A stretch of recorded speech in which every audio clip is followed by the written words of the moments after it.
Qualifying 2 underway here in Imola. Welcome everybody to the first round of the Formula Regional European Championship by Alpine.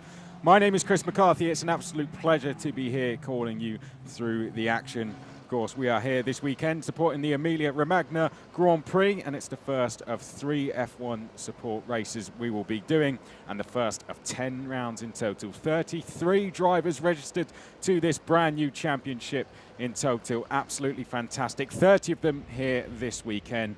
The series co-organised by ACI Sport and Alpine and certified by the FIA.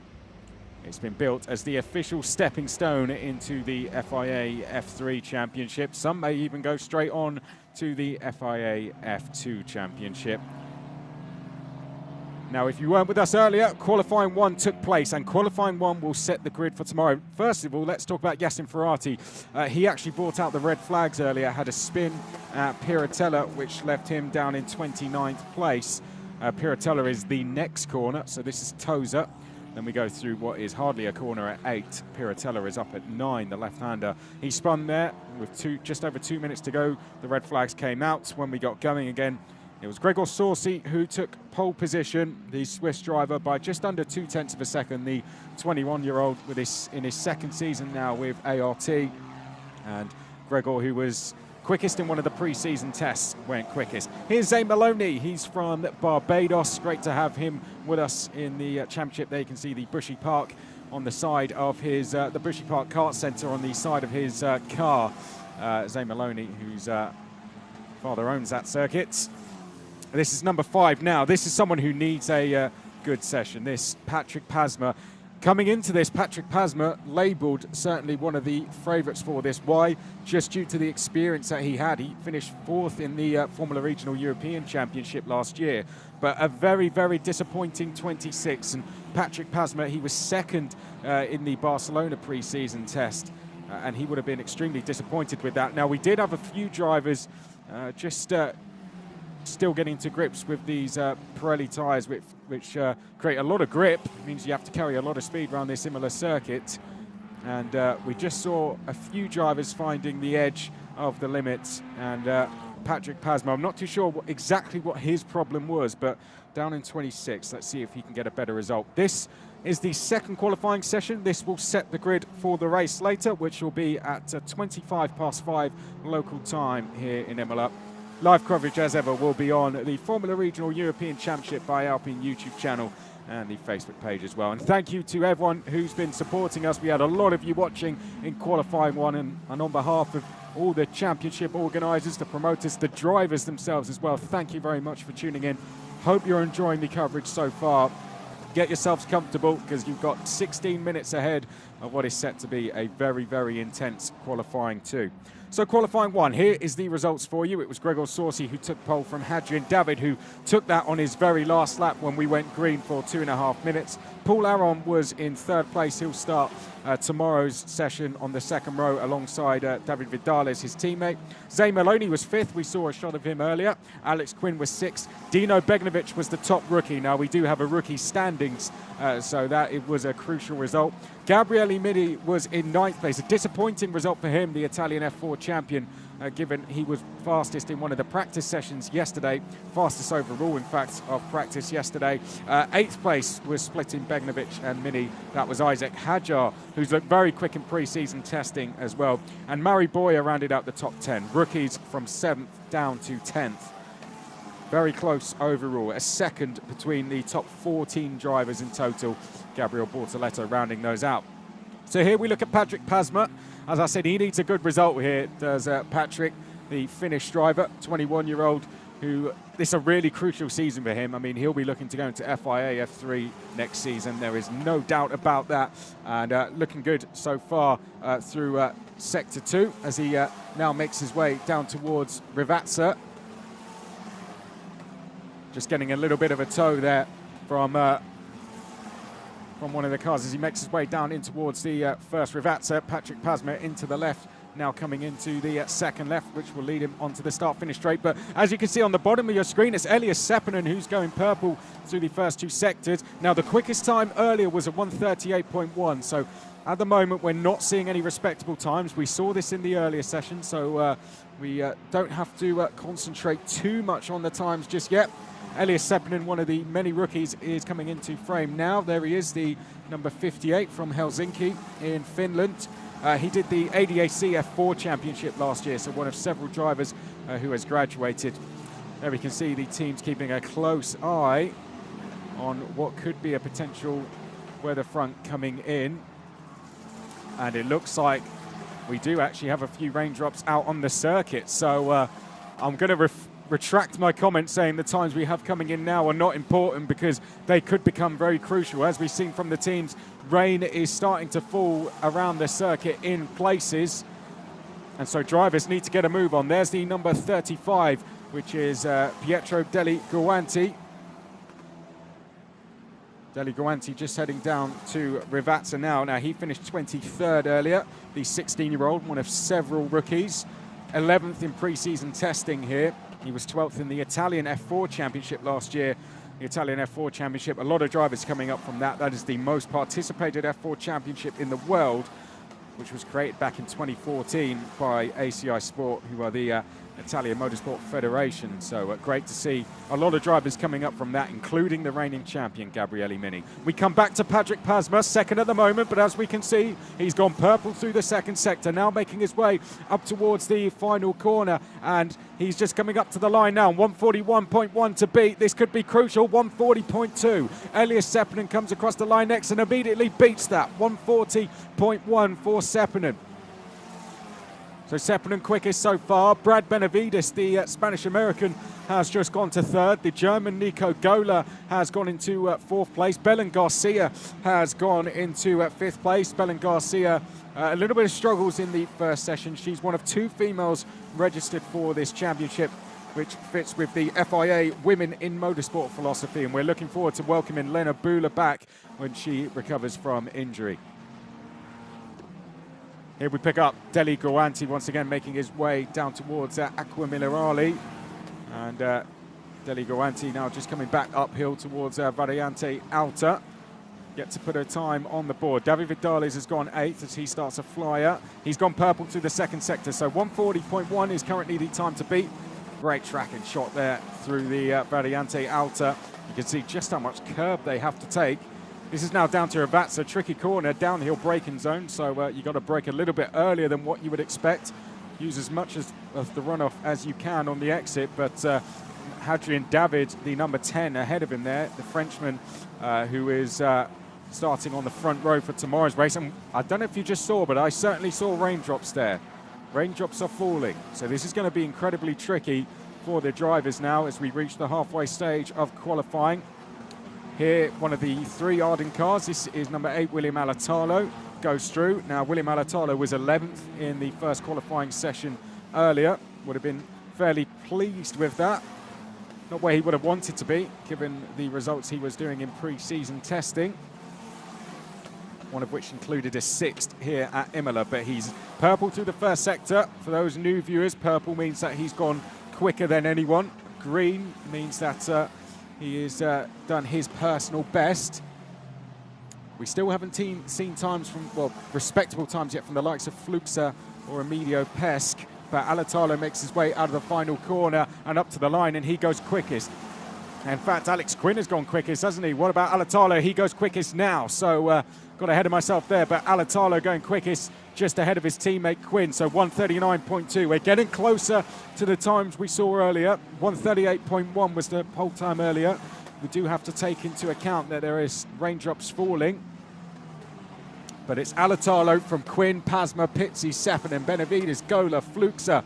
Havakor is just about to pop up into 8th place, it looks like. Then we have got more changes going on. Havakor up into 8th, 140.6. Oliver Goethe has gone to 11th. Gabriel Bortoletto has gone to 7th with a 140.2. We've had a change for 14th place as well. A little bit further down the field.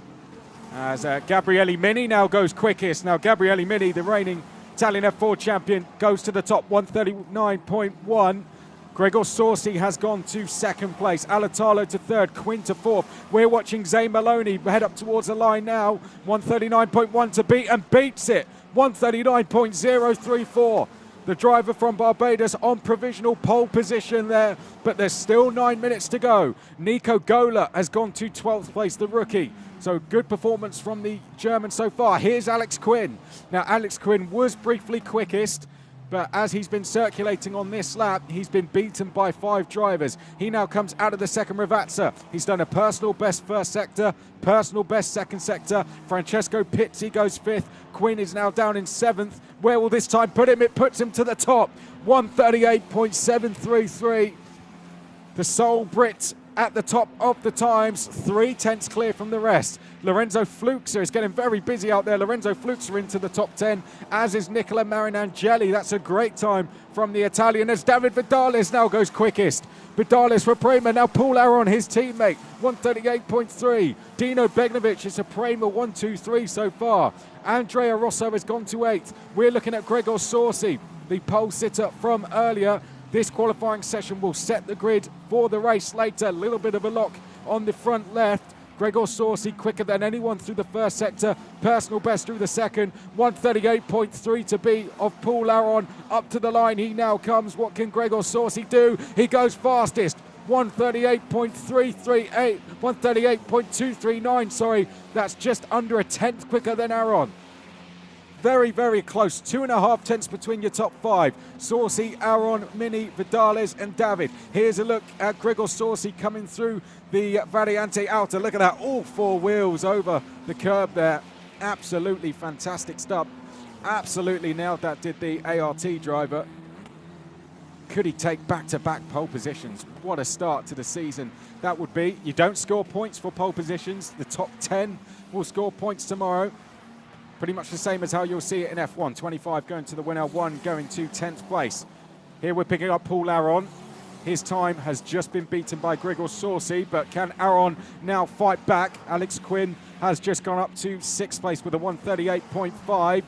Alatalo immediately beats that 138.4, but we're watching Paul Aron now making his way out of the second Ravazza, the Mercedes young driver, up towards the start-finish line now. Can he beat David Vidales, who's just gone to pole? Yes, he can. 137.904 for Paul Aron there, and he's over 2 tenths clear from anyone else. You would have seen the number 12 there. That's his teammate, Vidales. So Aron with a good target to chase for here. Here's a replay. We're looking at Gregor Sorsi.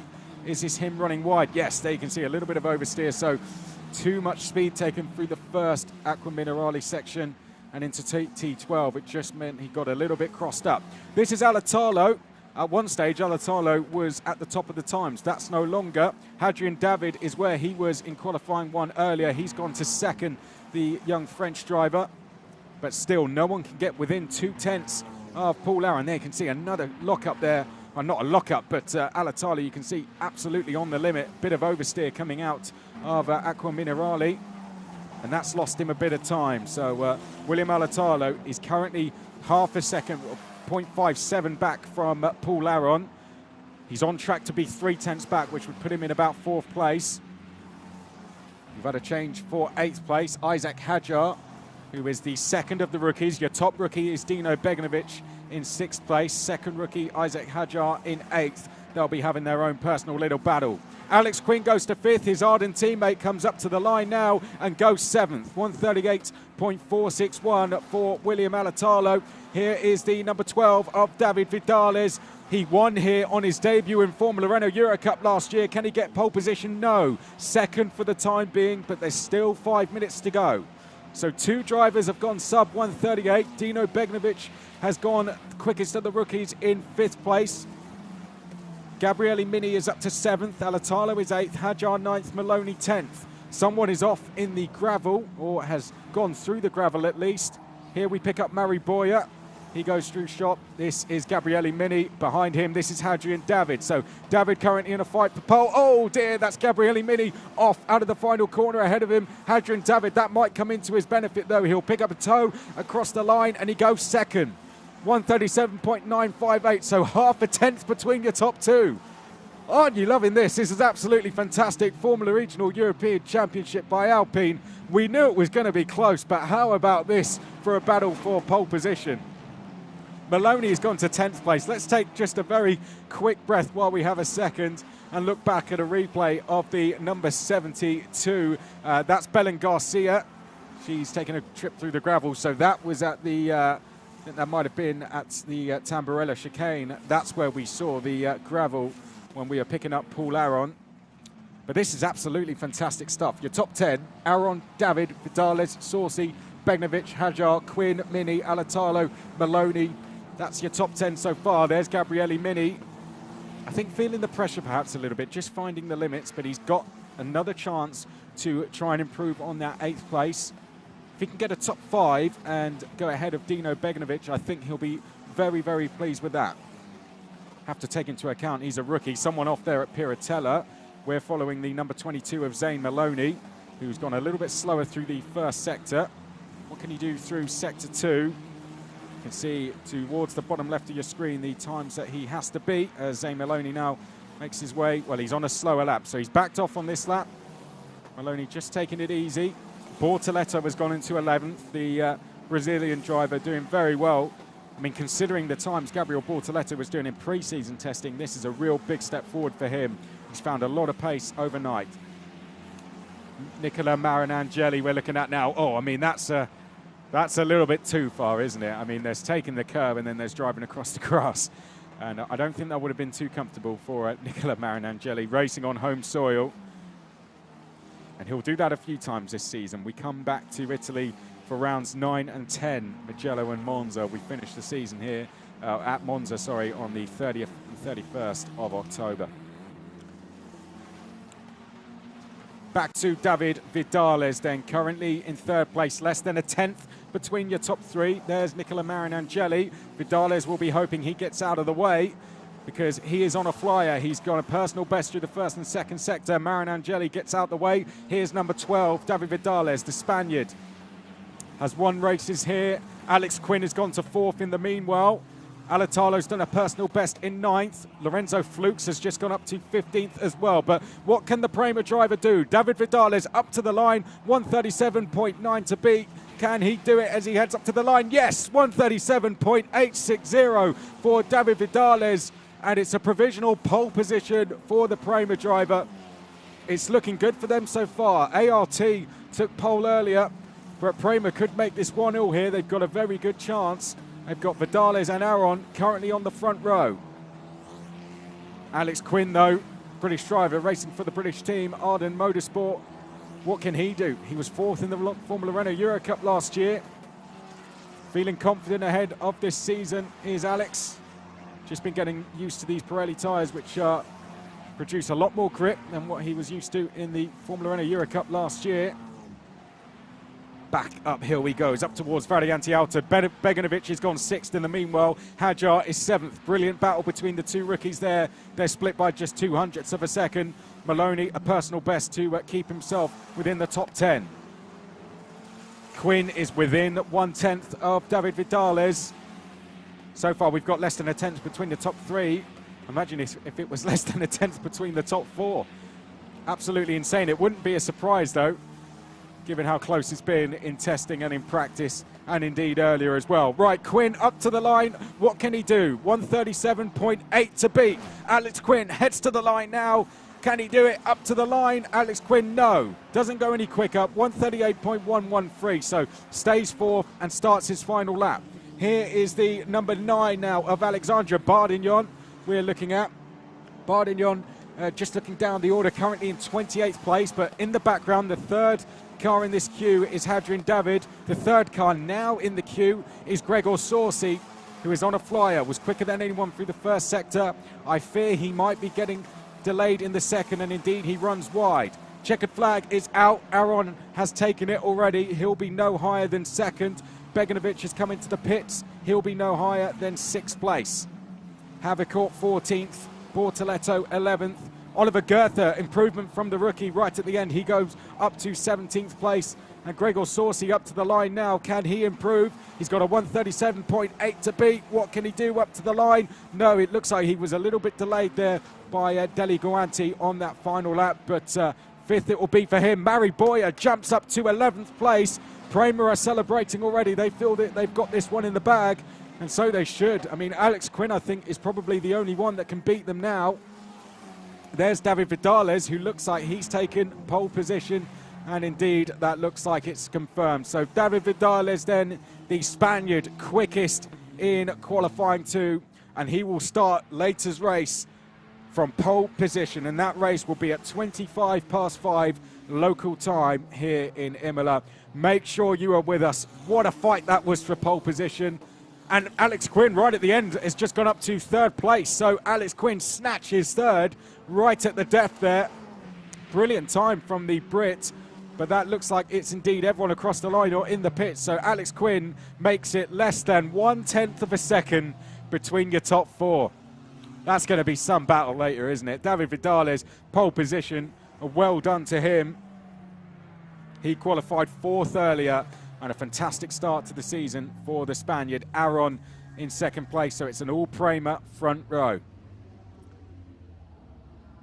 Vidales first, Aaron 2nd, Quinn, David, Saucy, Begnovic, the top of the rookies, Hajar, Mini, the 3 rookies right together there. Alatalo 9th, Maloney in 10th place. How many times did that change hands? That was fast, furious. Might have only been 20 minutes, but very, very difficult to keep up with. There's Alex Quinn. He put in a good time right at the end there, didn't he? Got himself into 3rd place. Inside row to start. I think Alex Quinn will definitely take that. 6th in the first qualifying earlier. 3rd in this one. He'll definitely be very pleased with that. Comes into this as definitely one of the title contenders. But we've got a lot of drivers up there who could win this championship. I mean, you look at the entry list and picking a winner, you might as well pick the name out of a hat because it could be any of a number of drivers. Well, that's qualifying 2 done. Let's confirm the result for you then. David Vidales takes pole position, 44 thousandths of a second ahead of his teammate Paul Aaron. Alex Quinn in 3rd place, just half a tenth back. Within a 10th of a second was also Hadrian David. 5th place was Gregor Saucy, the pole sitter from earlier. Dino Begnovic, the top of the rookies, in 6th. Isaac Hajar in 7th. Mini Alatalo Maloney. Mari Boyer jumped up to 11th right at the end. Bortoletto an impressive 12th. His teammate Rosso just behind. Then it was Pizzi, Havercourt, Fluxa, Goethe, who went up to 17th at the end there. Pesca, Dudu Barrichello was 9th. Patrick Pasma, another disappointing result for him, sadly, down in 20th place. That rounds out your top 20 then. Patrick Pasma, his KRC Motorsport teammate. Elias Seppänen just outside the top 20 there. Then it was Pietro Deli Guanti, 22nd. Marin Angeli was 23rd. Tommy Smith, we haven't seen much of him yet, but he was 24th. Benavides was 25th. Nos was 26th. Gola 27th. Ferrati 28th. Bardignon 29th. Belen Garcia rounded out the field in 30th place. But I must say, Belen Garcia, she was 3.4 off pole earlier. 2.2 in that session, so she's closed the gap by over a second, and she's had very, very limited testing, so well done to her. Look forward to seeing if she can move forward in the races later. But that's it for qualifying. The first race will be at 5:25 local time. Make sure you join us here in Imola. It's going to be a cracker, less than a tenth between the top 4.